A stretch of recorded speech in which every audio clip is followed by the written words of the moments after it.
2025 isn't just a good year for horror. It's the kind of year that makes you sleep with the lights on.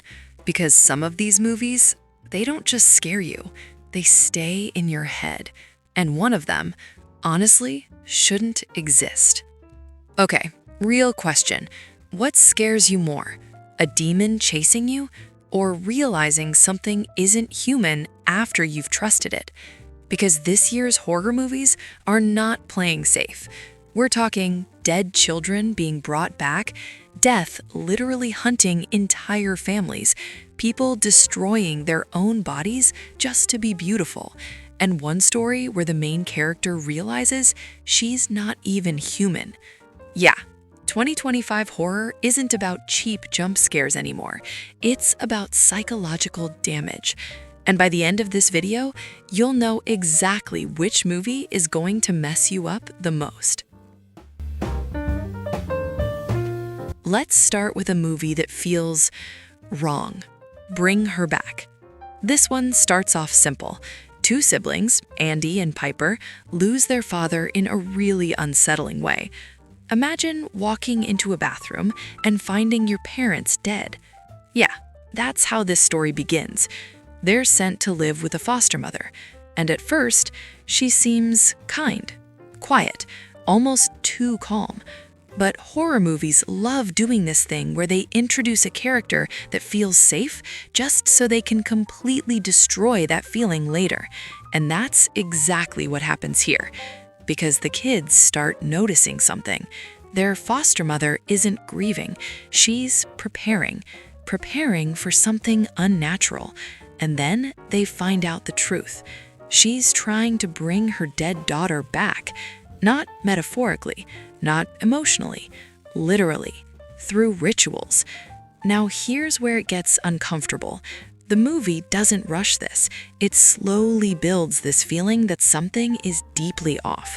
You start noticing small things, strange objects, unusual behavior, moments where the foster mother just stares too long. And the scariest part? She genuinely believes she's doing the right thing. That's what makes it disturbing. Not evil, not chaos, but a mother who loves her child so much, she's willing to break reality itself. And that leads to one terrifying question. If bringing someone back is possible, what exactly comes back? Now, let's talk about something way more brutal. Final Destination Bloodlines. If you've seen any Final Destination movie, you already know the rule. You don't escape death. You just delay it. But this one, it goes deeper. Instead of random accidents, this movie introduces something worse, a family curse.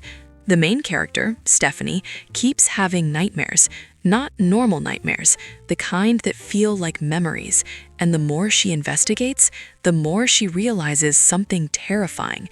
Her family was never supposed to survive. At all.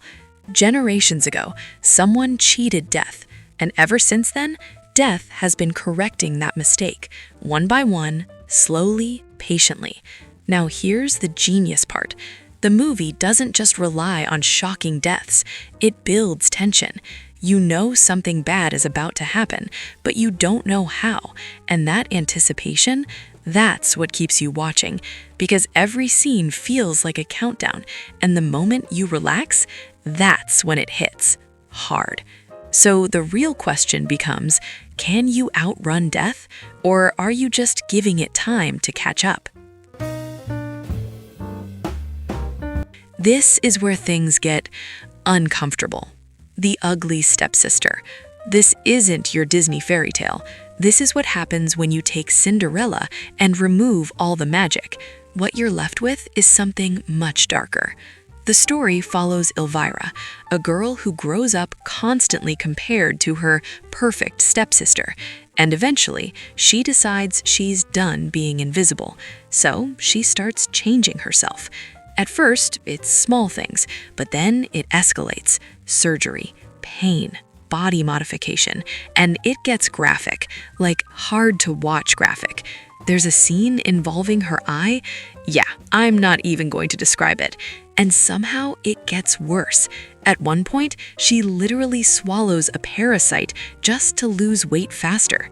Now, pause for a second. That's not horror in the traditional sense. There's no killer chasing her, no ghost, no demon, just a person destroying herself to be accepted. And that's what makes it terrifying, because it feels real. The movie basically asks, how far would you go to finally feel enough? Now let's switch to something weirdly chaotic, The Monkey. This movie is based on a cursed toy. And yeah, I know, that sounds basic. But trust me, it's not. Two brothers find this wind-up monkey as kids, and every time it plays, someone dies. Not in a normal way, in the most random, brutal, almost ridiculous ways possible. At first, they think it's coincidence, but then it keeps happening again and again and again, so they get rid of it. Problem solved, right? Nope, because 25 years later, it comes back. And here's the creepy part. The deaths feel almost playful, like something is enjoying it. And the movie leans into that. It mixes horror with dark comedy. So you're laughing and then immediately questioning why you're laughing, which makes it even more disturbing. Because now the horror isn't just on screen, it's in your reaction. And it leaves you with this thought. What if something out there sees your life as entertainment? This is for people who don't need jump scares to feel uncomfortable. The Rule of Jenny Penn. It follows a man trapped in a care facility. He can't move properly. He can't escape. And across from him is another patient who carries a puppet. At first, it seems harmless, just a creepy old man with a toy. But then the puppet starts becoming something else, a weapon, a tool for psychological torture. And here's the worst part. You never fully know if it's real or if it's all in his head. The movie traps you in that uncertainty. Every interaction feels suffocating. Every scene feels like you're losing control. And it raises a terrifying idea. What if something out there sees your life as entertainment?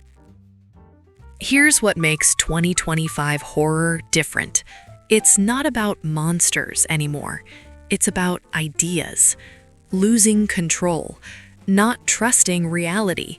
Becoming something you fear. Or realizing the danger was always inside you.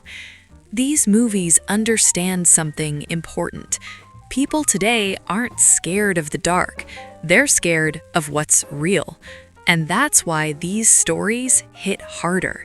Because deep down, they feel it's possible.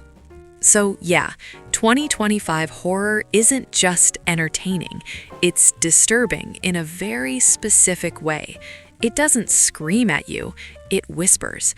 And those whispers, they follow you into your room, into your thoughts, into that moment when everything is quiet and your brain starts replaying what you just watched. So the real question is, which of these movies will scare you the most? Or worse, which one will stay with you long after it's over?